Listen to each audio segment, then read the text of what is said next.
Well, there's concern about this escalating to an expansion in the region, broader. Washington Post, Hezbollah steps up attack, IDF says, fueling fears of wider conflict. Fears mounted Sunday that the Israel-Gaza war could swell into a wider conflict amid rising cross-border attacks on Israel's north from Iranian-backed Hezbollah militants in Lebanon and expanding Israeli airstrikes across the region. This, as we talked about earlier, on the 40th anniversary of the Marine barracks bombing inside Beirut. Let's bring in our panel, Fox News chief political analyst Britt Hume, Leslie Marshall, Democratic strategist, and Fox News at Night anchor Trace Gallagher from Jerusalem. Trace, I'm in your seat. You're very far, far away from this seat. What's your sense of things on the ground there, now getting settled in Jerusalem, and how things are going ahead of what is expected to be this ground operation? Yeah, I think the ground operation is kind of slowed to an almost halt, Brett. And what you're seeing is kind of a good point that the Washington Post made in the full screen you call for, which is that things are heating up in the north.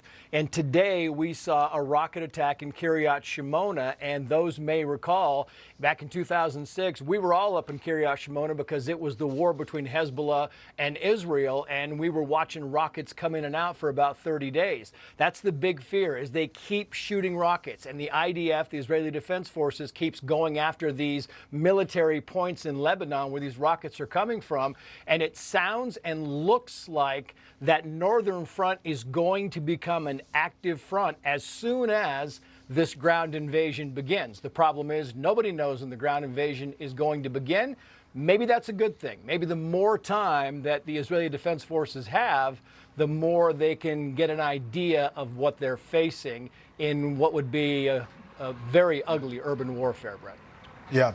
Britt, you know, the Wall Street Journal had a poll out, Americans wary of getting pulled into Middle East conflict. Use of U.S. troops if Israel was attacked by its neighbors, favor 38%, oppose 57%. I think that tracks with what you see nationally about people worried about getting into something broader in that region. But it's real. I mean, it's a real concern. Yeah, and I don't think the United States could sit by and let Israel be attacked from all directions, really, and not respond militarily, at which point the people who are resisting that would be a majority, as the poll suggests. But I think, Brett, there's a deeper strain here in American public opinion about all this, and what people are resistant to. Yes, they don't want the United States involved in military actions if they can be avoided, but what they really don't like is indecisive military actions, which explains why public opinion soured on Iraq, why public opinion soured on Afghanistan, and why public opinion has soured now even on Ukraine, where we have nobody fighting on the ground over there, none of our soldiers, and it's merely a matter of money and materiel.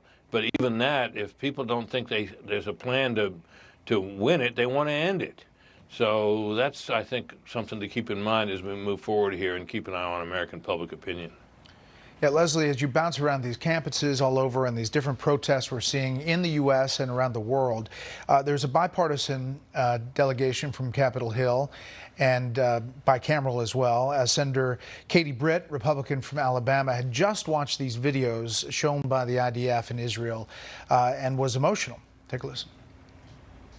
When we watched the videos and heard the stories today, the things that happened were unthinkable. It's disgusting, it's despicable, and it is pure evil. I do not believe that good can exist with evil. And when evil rears its head, we must look it in the eyes and we must take it down. Your thoughts on that, and contrast kind of what we hear from the White House about some of this stuff sprouting up and whether there's a equivocation there or not. Look, there's emotions, I think, not just when we see people that are dragged and murdered and raped and beheaded and held hostage.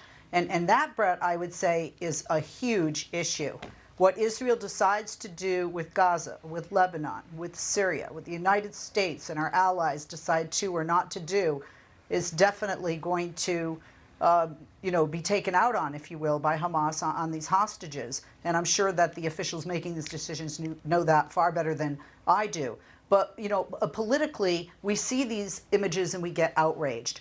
But there are more and more people, and not just in the Arab world, that are also seeing numbers, like over 2,000 children that have been killed in Gaza, 1,100 women. Now we have infants that are in NICU and incubators that are dying because there's been blackouts there. And I do know that most people I've spoken to, and you guys know my background, lived in Israel, Jewish parent, married into a Muslim family, and been to the West Bank and to Gaza when I lived in Israel, that there is definitely, especially among the youth, they don't want to live this way anymore. They don't want their children and children's children to live this way anymore. But everybody's saying we got to get rid of Hamas, but the casualties, we're not seeing Hamas in these coffins. We're seeing, thousands of innocent women and children. I don't believe these women and children, these pregnant women, these babies in NICUs are part of Hamas.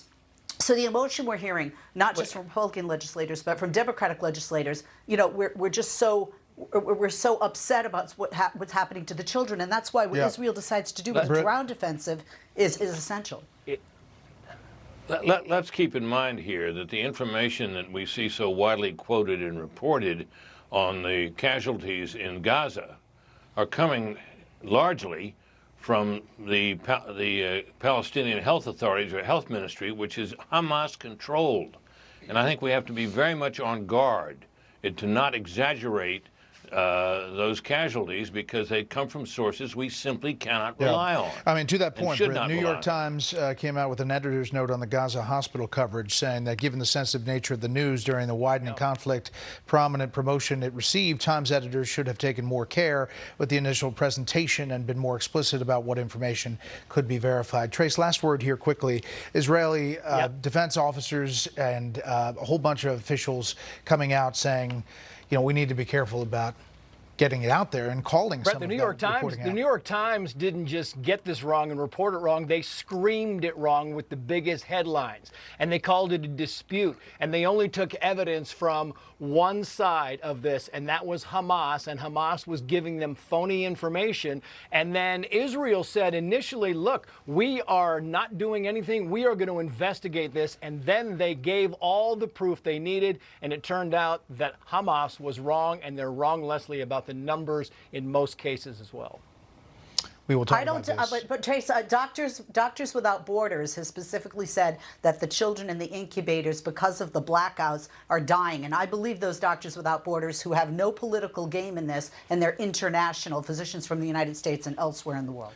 All right, panel, stand by if you would. We've got this House speakership thing happening on Capitol Hill. We'll bring some perspective on that.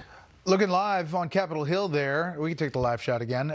And as the candidates for Speaker, they're getting 2-minute speeches followed by Q&A segment and then closing speeches. There are now 9 Speaker candidates. We'll put those up on the screen. And they've got to get the numbers. They've got to get all out of the caucus, and then they have to get, there they are, to 217, the magic number, depending on who's in the chamber. We're back with the panel. Britt, this has become a debacle. The question is how long it lasts. Well, there's no way to know that at this point, Brett. I mean, when we talked about this the other night, it occurred to me this could go on for a very long time indeed. It was interesting to hear Pete Sessions say something which is unmistakably true, but hadn't been talked about that much, which was the need for a speaker, or an important function of a speaker, is to be a good fundraiser.